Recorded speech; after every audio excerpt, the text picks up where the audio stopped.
about anything else. Okay? But it mentions that specifically in various places. And number 6, persecution, martyrdom, and imprisonment. Basically, of people of faith, obviously. Okay? Again, mentioned by all 3 accounts. Now, the early church, we know, faced incredible persecution. But after the age of the early church, persecution pretty much died out. There have been pockets of persecution throughout time, but it pretty much died out until now. And persecution has become a very real thing again.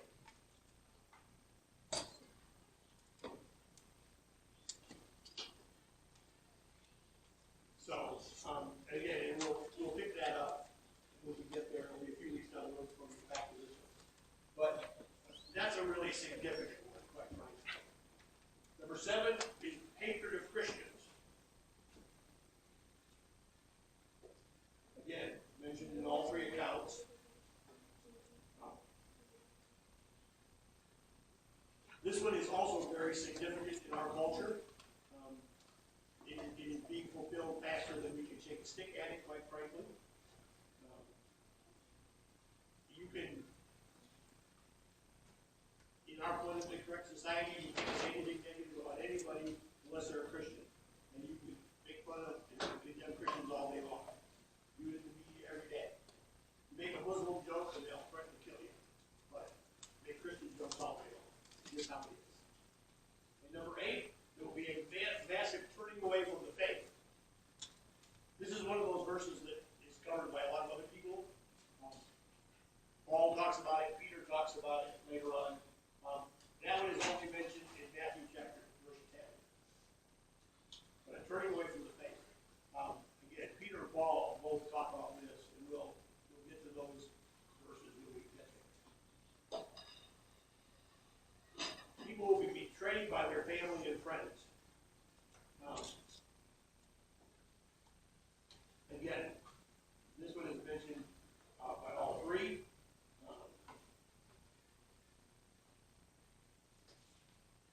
This is a significant one, again, because Jesus talked about this as well in other places besides in the Olivet Discourse. If you have read any of the Left Behind series, now I don't think we ought to get our theology from novels, but quite frankly, I like the Left Behind series. I think they capture the spirit of this stuff better than anybody else. I agree with most of the way they say it. Obviously, it's fictionalized novel forward, but this is one that they really emphasize a lot in the Left Behind series. It's a big thing. Number 10, the rise of false prophets. And we will cover false prophets and false messiahs at the same time. We won't do it exactly in order because those 2 really fit together. And again,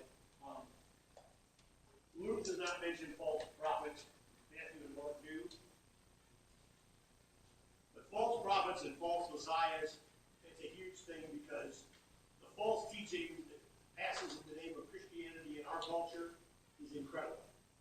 I mean, you turn on your TV to what are supposedly good Christian broadcasting outlets, and they have people that are just preaching a totally false gospel.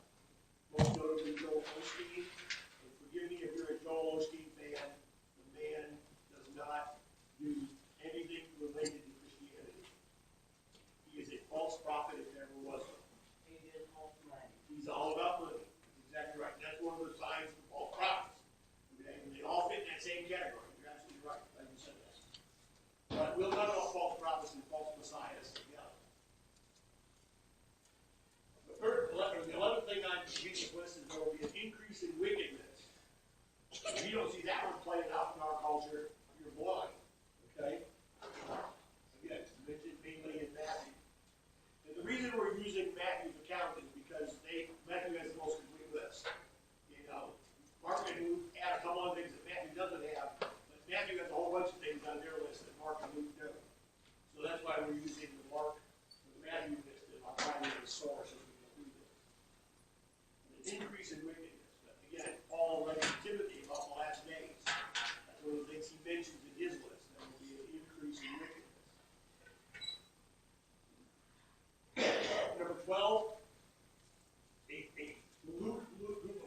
lukewarm Christians. Okay? Now, I define lukewarm Christians. Remember, the last letter of the 7 letters of the book of Revelation, he says, you're not hot, you're not cold, you're just lukewarm, I'm going to spit you out. Okay? How I define lukewarm Christians are what the United Methodist Church has become. Okay? I mean, that's all it is. It's a watered-down, lukewarm form of Christianity. So, lukewarm Christians. Number 13. This one is very significant to me. Jesus says the gospel will be preached to the whole world. This is mentioned in Matthew and in Mark. We will talk a lot about this when we get there. Jesus' words in Matthew are, this gospel will be preached in all the world, and then the end will come. Okay? How many of you are familiar with a concept called Back to Jerusalem? Has anybody ever heard of that? Okay. Yeah, we'll talk about it a lot. But basically what Back to Jerusalem is the church was launched in Jerusalem at Pentecost. It spread to the west, across Europe, northern Africa. Then missionaries from Europe took it further west to the shores of the New World, South America, Mexico, United States. Obviously, as we spread, the gospel spread across the U.S. The U.S. started sending missionaries, and where did they send missionaries? To Asia, on farther west.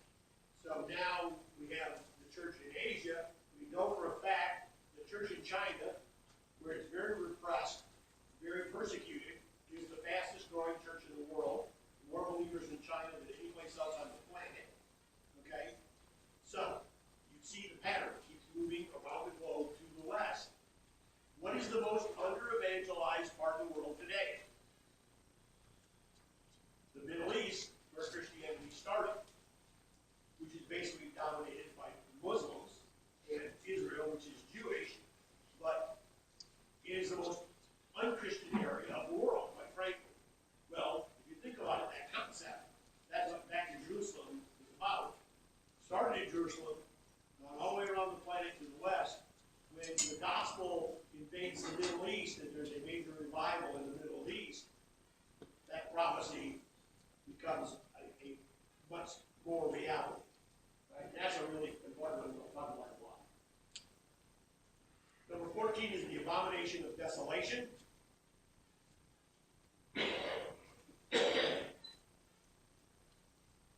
Again, mentioned by Matthew and Mark. This is a big one. The abomination of desolation is one that is hotly debated. Remember, we started with the destruction of the temple.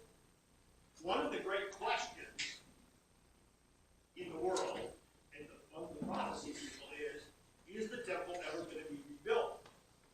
Well, the current temple site, where we believe the temple stood in Jesus' day, is now the home of the third most sacred Islamic site in the world, the Dome of the Rock, okay, which is a huge mosque built on what we believe is the temple site. Now, there's all kind of stuff about Israel planning to destroy the mosque and rebuild the temple, and there's lots of conspiracy theories, blah, blah, blah, blah, blah. But the abomination of desolation, basically, and again, we'll spend a lot of time when we get to this one. It'll be a few weeks out, obviously. But I want to kind of prep you now. The abomination of desolation is talked a lot about in the Revelation, and it's talked about in Daniel. They confirmed this one dramatically. The Antichrist, who is going to appear to be a great friend to the Jews and help them reinstate temple worship, he is going to, at the midpoint of the tribulation, when he reveals himself as this evil guy that he truly is, he's going to go into the temple and offer a pig on the altar, which is the most heinous thing in the world to a good Jew. Now, it's interesting, if you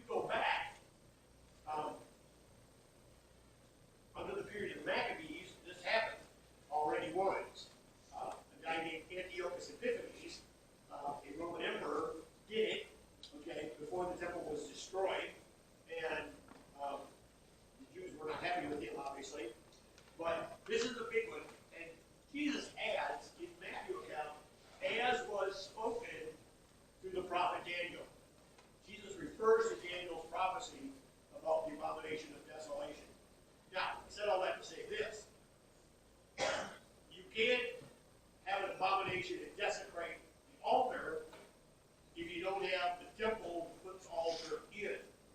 Okay? Which is why I believe, and again, lots of people disagree. And this is why we're blind men feel an element. Okay? We don't know. We're just making our best guesses. People who agree with me say you can't desecrate the altar if you don't have a temple to put the altar in. So therefore the temple has to be rebuilt. I believe, and again, this is part of the reason I like the Left Behind series. Jenkins and LaHaye and Left Behind say that when the Antichrist appears on the scene, he's this great friendly guy, and one of the first things he does is offer to rebuild the temple for the Jews and reinstore the worship of the temple, which hasn't happened since 70 AD when the Romans destroyed the temple. Then halfway through, 3.5 years later, he becomes this evil guy, and abomination and desolation occurs. So that's my take on that. We'll discuss this at length. Now, when we went to North Carolina, Yeah. the altar was outside of the temple. In the tabernacle in the wilderness, the brazen altar was, but it was in the temple confines. It was outside the Holy of Holies, but it was inside the walls of the temple itself, of the tabernacle. It was inside the walls. It wasn't outside the walls. And if I'm not mistaken, in Israel, don't they still consider where the mosque is the temple? Yeah, well, yeah, it's a sacred site for the Jews, and it's right near the Wailing Wall, which was part of the original temple. Yes. The Wailing Wall was part of the original temple. It's all in the same The area. steps are right next to it. Yes. And we'll spend a lot of time on this when we get there. All right, number 15, disturbances in the heavenly bodies. Sun, the moon, the stars. There's going to be a lot of strange things go on. This is a big one right now, that the blood moons. They're going crazy with that stuff. And again, this is mentioned by all three. If you're into studying this stuff, the blood moons are supposed to be some big sign. And here a couple of years ago, well, quite a few years ago now, I'll tell you this story kind of quick. We've got time. When Sue and I took the church and worship pastor at Forest Hills in Evansville, Indiana, which is where I'll be this week. I asked the pastor which Sunday school class he thought I would go to, and he sent me to a Sunday school class. And you'll like this guy. He's also an ordained minister. He's also a doctoral level marriage and family therapist. He said, "You guys have a lot in common. You will like it." Well, they were studying prophecy at his book that he was using, and the first Sunday we were there was about the 6 blood moons, and he was one of those guys that was a date setter, you know. And the 6th one was coming up. The 6 blood moons, that's the sign of the end, you know, it's all over. Well, he was wrong. As every other date setter has been, he was wrong. And we only lasted his